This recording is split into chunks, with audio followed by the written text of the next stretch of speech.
Nearly 150 years ago, the first all Aboriginal cricket side travelled to England from Australia. That 1868 expedition was the first time a team competed under the Australia banner. That was a full decade before the first official cricket tour and 14 years before a dramatic sports writer sparked off the ashes.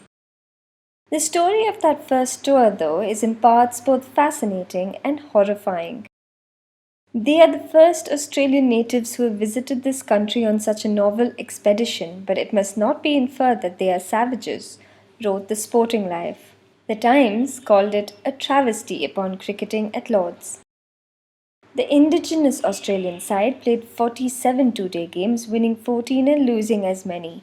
The tour was a spectacle, but history records it as having done little to further the Indigenous cause in sport or otherwise. Cut to 2016, and there is another group of Indigenous cricketers making history.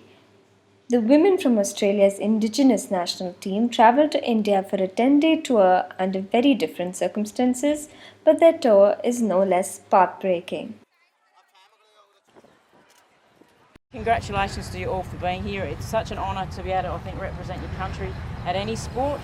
And you guys being in the first women's Indigenous cricket team, no one can ever take that away from you. You're representing your country, but you're also representing your people. Being an Aboriginal and being able to stand here today in another country that's got a fair bit of culture here as well is a big thing.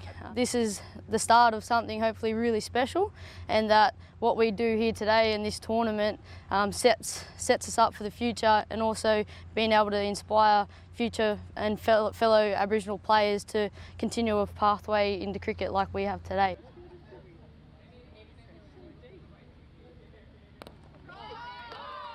The girls won 2 games and lost 3, while one was washed out.